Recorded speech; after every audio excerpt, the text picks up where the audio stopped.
breaking news. There's a current ongoing apocalypse of K-pop fans showing obsessive behavior if they are not injected with special cure, the reality check. We will hear more about the story from our live reporter on scene. Yes, thank you. Our team of 5 Asia 327 students have investigated the cause of this apocalypse of obsessive fans, which is defined as the display of continual preoccupation regarding one's relationship and involvement with an artist or group, particularly in terms of time and financial commitment. We argue that companies in the K-pop industry practice marketing strategies that target and contribute to obsessive fan behavior. To instill a community identity with and within their audience, Korean entertainment companies are commercializing the concept of fandom. Companies also marionette illusions of different relationship structures between artist and fan, the most popular being imposing and assigning the boyfriend or girlfriend image onto artists. With the loyalty that they are able to harvest from their dedicated audience base, Korean companies are then able to expand the marketing of their idols brands, seeing through the celebrity endorsement phenomenon, as well as production strategies of merchandise, albums, and events that capitalize on collectors' culture.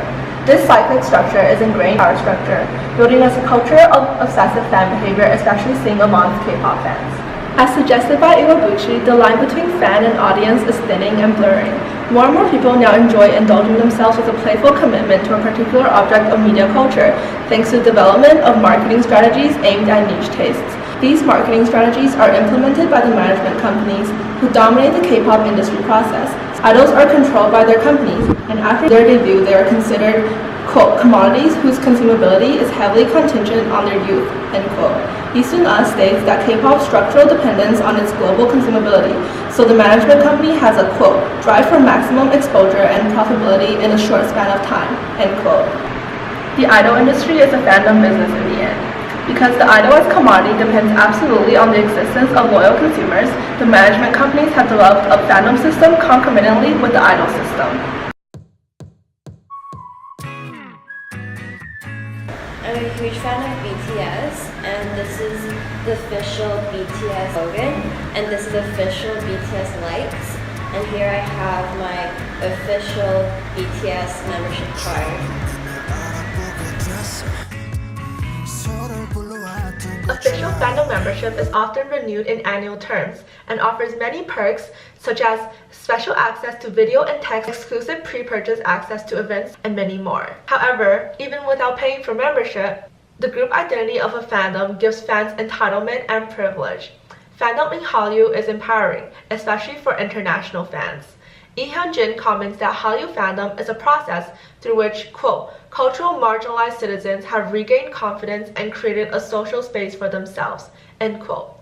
In that sense, fans who identify as being part of a fandom are often more susceptible to mob mentality when it comes to fan activities, such as voting in award shows and music shows, fan projects, and collective fandom rewards, such as reaching 10 million views on a music video in exchange for a dance practice video. These activities are obsessive because it often requires a lot of time, effort, and money, but this result is exactly what K-pop entertainment companies and broadcasting companies strive for because it encourages fans to pay more attention to their idols. The collectivity of Hallyu fandom is what gives it genuine power. This empowerment gives fans the confidence to, quote, use their consuming power to make what they desire available in reality, end quote, which they achieve by approaching producers, trying to change the decision-making processes of production and distribution of idol content. I stayed up all night watching them on Running Man. He was so cute. Oh, my little baby. He grew up so fast. I wish though that he would show up in Happy Together. I would really like to see him there. Me too. Fans perceive their idols based off of public images that their companies construct for them. To appeal to their fan bases after debut, images are carefully crafted by the entertainment companies and injected into the idols through micromanagement and training. Shin insists that the Korean industry openly promotes voyeurism, such in a way that not only is the content provided by idols considered commodities, but the idols' bodies as well. The audience is given power to dismantle, to reimagine, and reshape the aspects of these idols as they desire. The service-oriented nature of idols' work results in them being vulnerable when it comes to appealing to and meeting the demands of the public. Not only do they have to uphold a fantasy on stage, their personal faculties are, quote, publicly exhibited and capitalized on, end quote. to inspire fans to obsess over them. Do you have a girlfriend? No, of course not. Why? I'm 17, like, my fans are my girlfriends.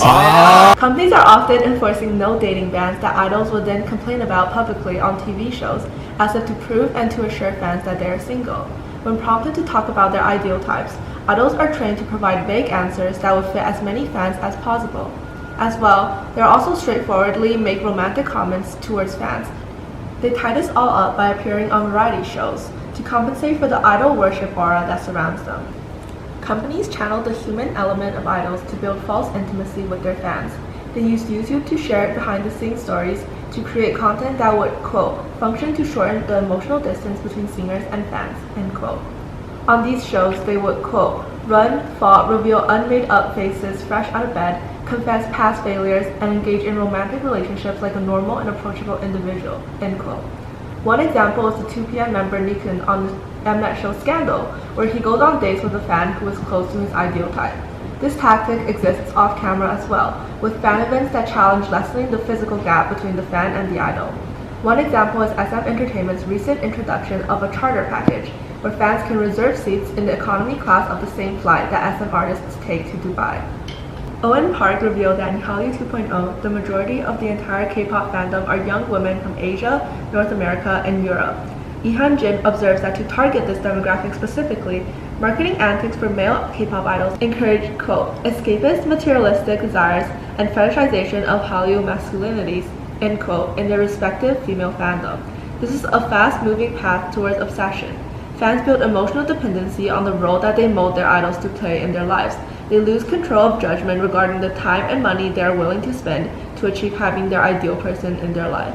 The urge and desire to feel closer to an idol is a reasonable explanation for obsessive spending and collecting, as Creighton believes that, quote, people's engagement in consumerism is a means of showing personal identity or connectedness, end quote. Lee-Seung comments that, quote, consumption thus becomes a measure of the fan's dedication and the primary vehicle of expressing their identity, end quote.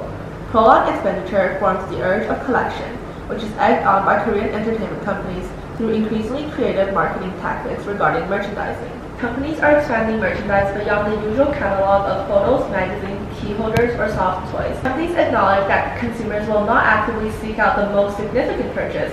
Rather, they conform to a pattern that reflects their socio-political interests. Merchandise are now more practical and widely available than ever. Water bottles, earmuffs, masking tape, air fresheners, whiteboards, the list goes on. The dedication of fandom is a segue for idols in advertisements because, quote, it is only logical to hire celebrities with the widest possible fan base, end quote. The responsibilities attached to fandom identity is already incentive for fans to purchase official physical copies of K-pop albums to support their idols. However, albums are often, quote, chic and devalued by the official culture and mass-produced, end quote.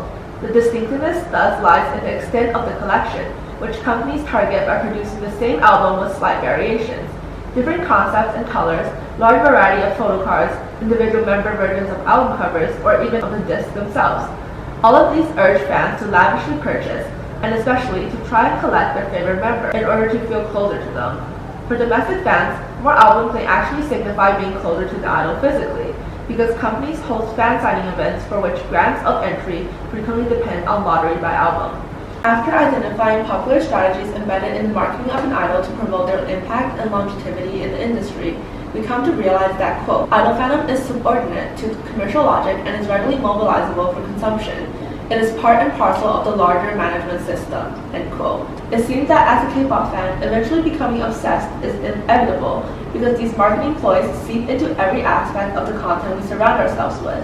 Unfortunately, as our news anchor mentioned at the beginning, there is a cure, the reality check.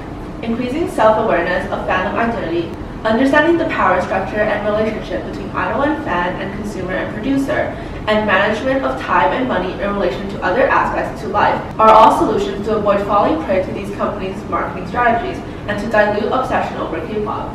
Because in the grander scheme, having passion and dedication for music, having emotional bond with idols and a fandom community, and having the desire to collect are all positive and recommended to a vivid and enjoyable life. Thank you for tuning in to Asia 327 News, and we hope to see you next time.